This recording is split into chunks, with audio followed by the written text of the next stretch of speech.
दोस्तों जय श्री राम, सभी को प्यार भरा नमस्कार। आज की हस्तरेखाओं में जो हमारी वर्णन चर्चाएं होंगी, जैसा पिछली वीडियो में हमने बताया था कि विषाद, आसक्ति और धर्मांधता, आज बताएंगे प्रगति का पथ। इंसान के लिए प्रगति का पथ जो है, यानी तरक्की का जो रास्ता है, प्रगति पथ कितना आसान और कितना मुश्किल है। प्रगति का जो पथ है कितना आसान और कितना मुश्किल है। कैसे इंसान की प्रगति रुकती है, कैसे बाधाएं आती हैं, किस कारण से आती हैं और उनका उपाय बताएंगे। आज का वीडियो थोड़ा लंबा होने वाला है। मैं पहले ही आपको कह रहा हूँ, जिसको देखना हो प्यार से देखे, जिसको कुछ देखना हो तो प्यार से देखें।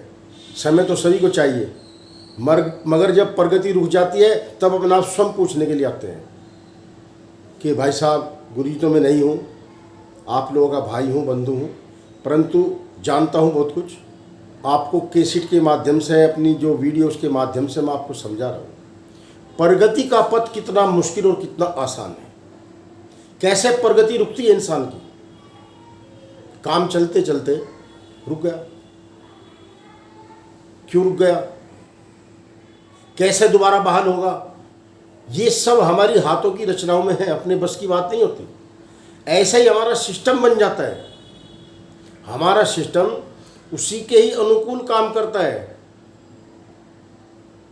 उसी के ही अनुकूल काम करता है, उसी के ही हिसाब से चलता है, जिस कारण जो है इंसान की प्रगति रुक जाती है। पिछली वीडियो में जिक्र था, आप देखोगे तो सब कुछ समझ आ जाएगा कि विषाद आजकल इंसान आगे बढ़ने के चक्कर में इतना व्यस्त हो गया, बिल्कुल इतना व्यस्त हो गया कि वो जो है फिर पीछे आ जाता है। ये गाने के बोले याद आ जाते हैं मुझे। सूरज छूने की कोशिश में पंछी के पर जल जाते हैं, सूरज छूने की कोशिश में पंछी के पर जल जाते हैं। आजकल काम बहुत बढ़िया चल रहे हैं, जिसका बहुत बढ़िया चल रहा वो और बढ़िया के चक्कर में होगा। पैसा पास में आ गया, उससे प्रॉपर्टियां खरीद ली, पैसा ब्याज पे ले लिया, उसका इंटरेस्ट ब्याज जो भी है उसको दे रहे हैं।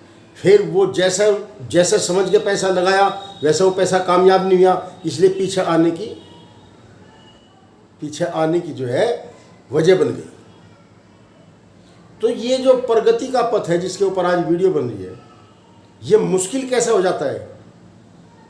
काम अच्छा चल रहा है, मगर आज के टाइम में इंसान मशीन बन रहा है। प्रतिस्पर्धा का जमाना आ गया। पड़ोसी के पास में 2 मंजिल मकान है तो ये 3 मंजिल बनाना है, पड़ोसी के पास में 1 प्लॉट है तो ये 4 बनाने हैं, पड़ोसी कार ले आ तो इससे बड़ी कार लेगा। अपनी हैसियत, अपना वजूद नहीं होता, पड़ोसियों के वजूद के जो है अनुरूप जब चलते हैं तब ऐसा प्रतिस्पर्धा में होता है। होता क्या है, जैसा आदमी आहिस्ता आहिस्ता विषाद की तरफ चलेगा, बिना वजह की टेंशन दिमाग में, उधर रेखाएं अपना काम शुरू कर देती है। जो हमारी रेखाएं हैं, हृदय रेखा, मस्तिष्क रेखा, आयु रेखा, और इसमें भाग्य रेखा जब चलती है, ये भाग्य रेखा जो होती है, ये हिसाब से बनती है। ये 3 रेखाएं तो मुख्य होती है हाथ में। आयु रेखा, इंग्लिश में लाइफ लाइन बोलते हैं, आयु रेखा, मस्तिष्क रेखा और हृदय रेखा। भाग्य रेखा प्रगति के हिसाब से, उन्नति के हिसाब से, या आदमी के लक के हिसाब से निकल जाती है। या कहीं के लक भी नहीं होता अच्छा, तब भी अच्छी भाग्य रेखा निकल जाती है, वो कहीं ना कहीं एक दूसरी कहानी बन जाएगी। आज जिस बात पर टॉपिक चल रहा है, जो समझाने का उद्देश्य है, उसी पे रहूँगा, क्योंकि कैसेट लंबी बन जाती है। तो प्रगति के पथ में आते आते विषाद दिमाग में आदमी के जो है बिना वजह का तनाव बढ़ गया और रेखाओं पे जाल बनना अपने आप शुरू हो गया। अपने आप ही रेखाओं पे जाल बनना शुरू हो जाएगा। वो किस कारण से होगा, सबके अलग अलग कारण हैं, सबका अलग अलग कारण है। किसी को तो बिजनेस में लॉस हो रहा है, भाग्य रेखा स्वयं ही अपने आप ही भाग्य रेखाओं पर जाल बन जाएगा। ये हमारी भाग्य रेखा है जो अभी मैं ताजी बनाई है, इसके ऊपर ये किस उम्र में होगा, ये तनाव प्रगति का पथ जो रुकेगा किस उम्र में रुकेगा, ये इसकी गणना करनी पड़ेगी हमें। तो इस पर जाल बन जाएगा रेखाओं का, ये इसको हम जाल कहते हैं।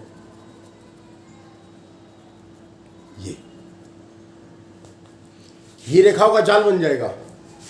यदि समझ में ना आई हो तो बताता हूँ, हाथ पे ही देखो, ये रहा, ये हमारी भाग्य रेखा है, ये इस पे जाल बन जाएगा रेखाओं का। ये किस उम्र में बना है, कैसे बना है, ये जो जिस रेखा के ऊपर प्रभाव पड़ेगा, अब ये हमारी जो है भाग्य रेखा पर प्रभाव पड़ा है, इसका भाग्य रेखा पर जाल पड़ा है। इसका मतलब व्यवसाय, अपने जो है कारोबार के कारण, व्यवसाय के कारण, अपने कारोबार के कारण, व्यवसाय के कारण तनाव इसकी स्थिति है, व्यवसाय घाटे में चल रहा है। यदि समय पर आपने उपाय नहीं किया, यदि समय रहते हुए आपने उपाय नहीं किया तो ये बढ़ता जाएगा, ये बढ़ता जाएगा, बढ़ता जाएगा, और ये इतना बढ़ जाएगा कि आप जो है हीरो से जीरो बन जाओगे, आसमान से नीचे जमीन पा के गिर जाओगे, और सब आपको ही दोष देंगे, कारण भी आप ही होंगे दोष का। तो मेरी कैसेट, मेरी वीडियो इसलिए सुनने की जरूरी होती है कि मेरा एक रेखा बताए से काम नहीं चलता कि ट्रिंगल बन गया, मैं नहीं ट्रिंगल बन गया। बड़े ही काम की मैं आपको बात बता रहा हूँ। ये मैं भी चेक करता हूँ यूट्यूब चैनल मैं भी चेक करता हूँ, चैलेंज भी करता हूँ, सुझाव मांगता भी हूँ और कहता भी मुझे सुझाव दो। तो वो जो है ऐसी स्थिति में आ जाएगा कि अर्श से सीधा फर्श पे गिर जाएगा। तो समय के रहते हुए उसको ये किसी अच्छे ज्योतिषी से, अच्छे हस्तरेखा विशेषज्ञ से अपनी रेखाओं का आलंकन करवाना जरूरी है, और इसके बाद उपाय करना भी जरूरी है। जैसे आप उपाय करोगे, आपकी रेखाओं का जाल जंजाल जो बना हुआ है, जो जाल जंजाल बना हुआ है, ये स्वयं कम होता चला जाएगा, कम, और आप वापस फिर उसी रास्ते पर आ जाओगे जो आपका तरक्की का रास्ता चल रहा था। इसलिए मैंने पहली वीडियो में बताया था कि समय पर अपना चेकअप करवाना जरूरी होता है, और वो भी आज के व्यस्त जीवन में। आज के व्यस्त जीवन में जैसे हम शरीर का चेकअप करवाते हैं, बुखार कितना है ये हमारा थर्मामीटर बताएगा, 104 103 है, कितना है, तब डॉक्टर दवाई देंगे, तब हम ठीक होंगे। ऐसे हमारा जो है जीवन तंत्र है, कितना काम की चीज़ है जीवन तंत्र। आज सब कुछ तो पैसे पर है, पैसा नहीं तो कुछ भी नहीं है। अगर इंसान के पास आज धन नहीं है तो कुछ भी नहीं है। पूरी कायनात के स्वामी आप हैं यदि आपके पास धन है तो। धन नहीं तो आपके पास मान सम्मान इज्जत कुछ भी नहीं है। रिश्तेदार भी आपका हालचाल पूछने नहीं आएंगे। तो आप जो है अपना चेकअप कराते रहें, रेखाओं का आलंकन कराते रहें। ये बकवास नहीं है, ये बकवास नहीं है। जो लोग ये कहते हैं बहुत से के हाथ नहीं जिनके हैं, जिनके हाथ नहीं उनको पूछ के देखो उनका जीवन कैसे चल रहा है। हाथ तो बहुत की दूर बात की है, अगर एक उंगली कट जाए तो उसको पूछ के देखो कितने कष्ट में हो। 1 मिनट के लिए नाक बंद हो जाए, हमारा नाक जिससे हवा ले रहे, नींद नहीं आती, दवा लेकर आती है। ऐसे ही हमारा एक तंत्र है, हृदय तंत्र है पूरा पूरा। मस्तिष्क रेखाएं पूरे का पूरा संबंध हमारे माइंड से है। हमारे माइंड के हिसाब से हमारी मस्तिष्क रेखाओं पर जाल बनते हैं, जंजाल बनते हैं, साफ होती है, बढ़िया चलती है। भाग्य रेखा कितनी बढ़िया चल रही। कल मैंने एक हाथ देखा, 4 मणिबंध रेखाएं, 4 मणिबंध रेखाओं से भाग्य रेखा निकली हुई है। उसको कौन हरा सकता है पैसे में? पैसा तो उसका गुलाम होगा, पैसा तो उसका गुलाम होगा जिसके पास में 4 मणिबंध रेखाएं हैं। तो ये बड़ा चैप्टर लंबा है, पूरी कैसेट, ये पूरा वीडियो तो नहीं बन सकता, इस पर टाइम बहुत लग जाएगा। मगर आज मैं जो है इसी पर चर्चा दे रहा हूँ।